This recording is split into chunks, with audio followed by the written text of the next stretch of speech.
Já no início do século XIX, segundo a tradição oral, um grupo de índios saiu na floresta, em busca de caça, de frutos. E num determinado momento, uma índia, ao fazer suas necessidades fisiológicas, se deparou com uma pedra brilhante.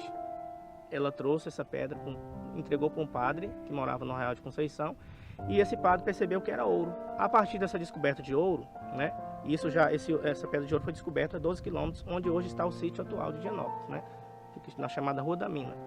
E a partir dessa descoberta de ouro, então, o sítio atual de Higienópolis começou a ser formado com a migração de várias pessoas de vários lugares. Começaram a vir muitos fazendeiros, criadores de gado, e em pouco tempo, aqueles que acabaram se destacando na criação de gado, se tornaram grandes potentados e muitos chegaram à patente de capitão, de coronel. Foram aí que surgiram esses grandes coronéis vindos de algumas famílias que participaram depois do barulho, como a família Volney, que na verdade era Aires Volney e Cavalcante, uma família que veio de Pernambuco.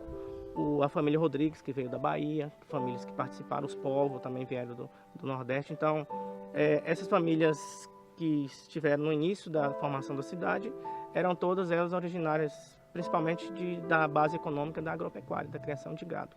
As pessoas do norte de Goiás tinham muita produção de ouro, gado, cereais, mas elas precisavam de tudo que era industrializado. E era mais fácil para elas virem aqui a Barreiras, que estava na bacia do São Francisco, portanto, era dotada de navegação até Juazeiro, na Bahia, onde havia trem de ferro para Salvador.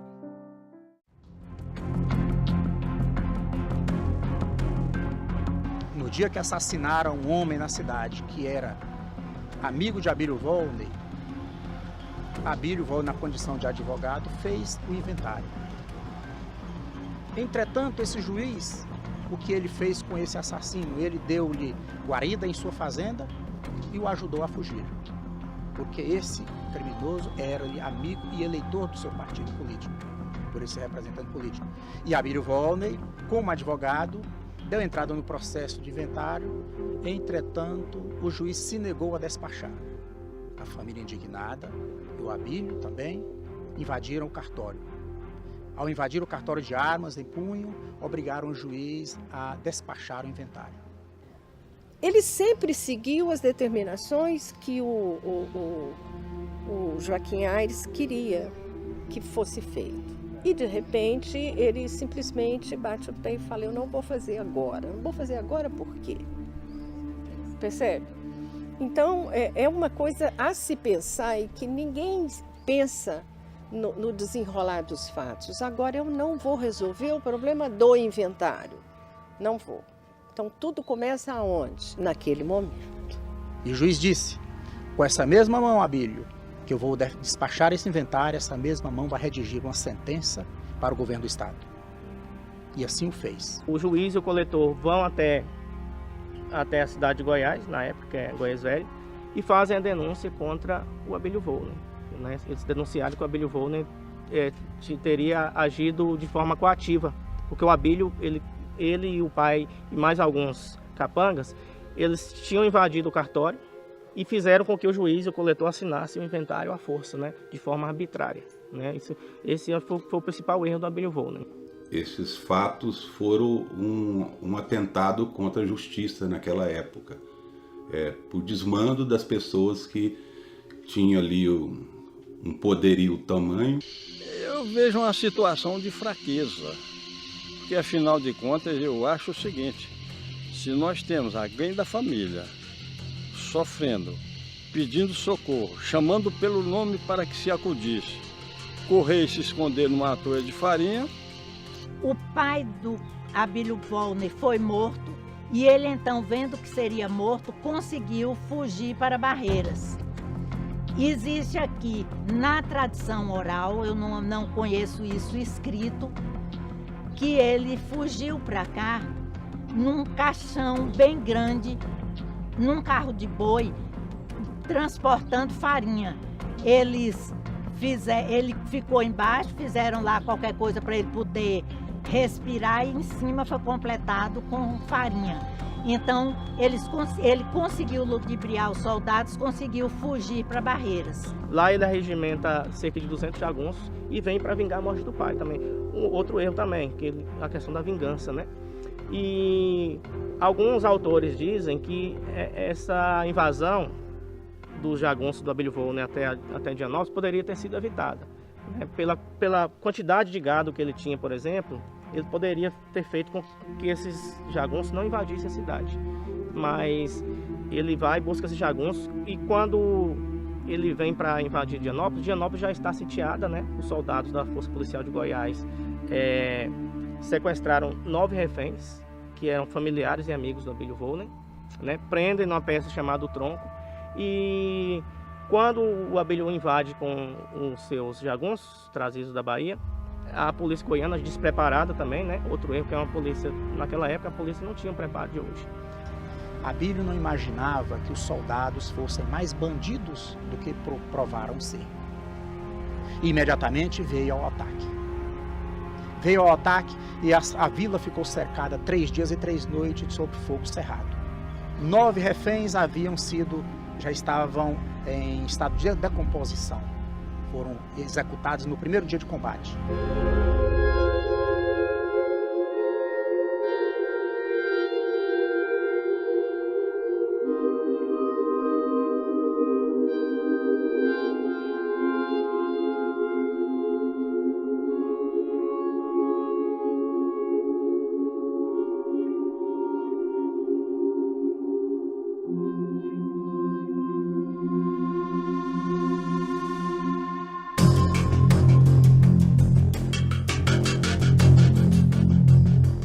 A Praça da Capelinha dos 9 recebeu esse nome em homenagem aos mortos sepultados aqui. Foram 9 pessoas mortas no dia 16 de janeiro de 1918, mortas pela polícia de Goiás. Foram trazidas para cá, para ser sepultadas aqui, porque aqui ficava mais distante lá do centro. Aqui tudo era mato, era saída da rua. Chamada saída da rua, né? Da rua que ia para Barreiras, era por aqui, ficava mais distante de lá. Então abriram uma vala, foi muitos anos depois, em 1952, foi inaugurada essa capelinha, aí reuniram os parentes dos mortos e mandaram fazer essa capela. Eu vejo uma sucessão de erros, né? E o que eles foram menos foram heróis, né? Eles agiram de forma fraca, muitas vezes impensada, imprudente, né? E cometeram erros, tanto o Abílio Volney, o juiz, o governo de Goiás na época, os soldados. Foi o pivô de tudo, né? Então, em consequência dessa atitude dele, foi quem fez forçar a fazer o inventário, quer dizer, desencadeou todo aquele sistema. E em consequência disso, ele também partiu para uma vingança posterior e que deu tudo errado. Numa luta fratricida como essa, não há vencedores. Houve vítimas, morreu muita gente no tronco, só houve sofrimento. Como pode ter alguém que considera herói no meio de uma luta em que tantos morreram, tanta miséria, tanta desgraça foram espalhadas? Não há heróis. O próprio Abílio Volney, que é o grande responsável pela chacina do Duro, ele, na realidade, ele é responsável porque ele buscou esses 500 bandoleiros.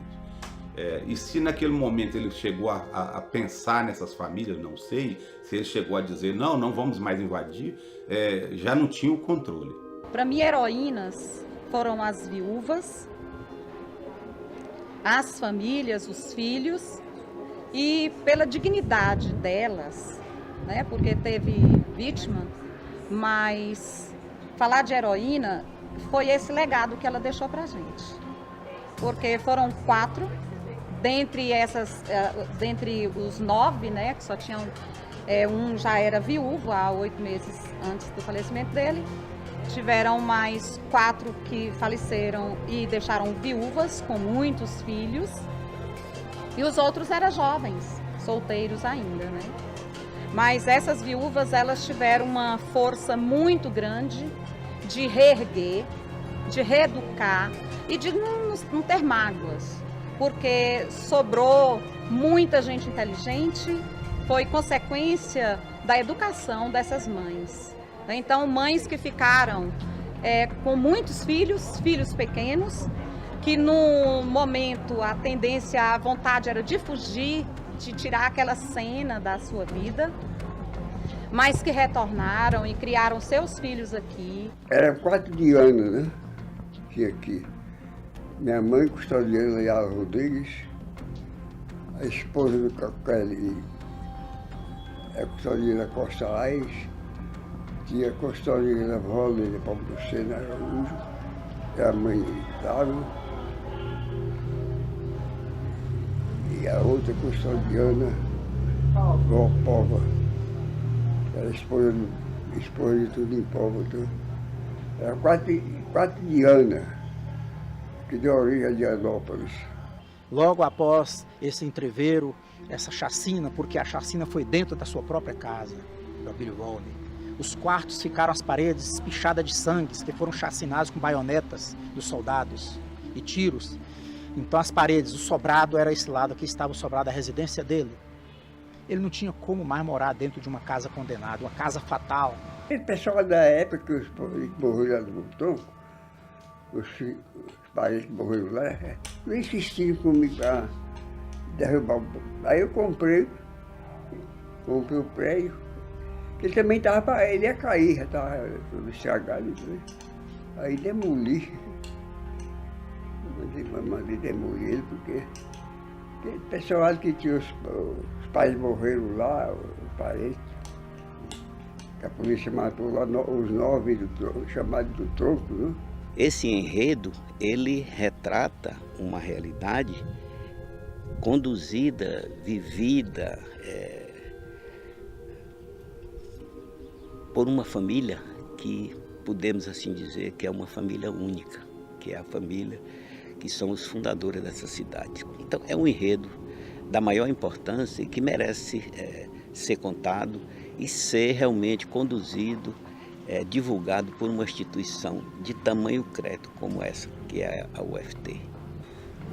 De uma maneira geral, do meu ponto de vista, o chamado massacre de São José do Duro, porque realmente foi um massacre, né? Faz parte de um contexto mais amplo, que é o contexto da violência que permeava o coronelismo. Certo? E o coronelismo foi um fenômeno que ocorreu e se desenvolveu na Velha República, embora tenha as suas raízes no próprio período do Império, né? Está associada à ausência do poder público em determinadas regiões, que cresce o poder do coronel. Ele é a única autoridade, entre aspas, acessível, a única que está presente. E isso permite, se o coronel é um coronel violento, de má índole, ele vai exorbitar desse poder. Se ele é um homem equilibrado, justo e que tem uma certa liderança sobre os seus os cidadãos que estão próximos a ele, ele pode ser um árbitro, ele pode, como às vezes aconteceu.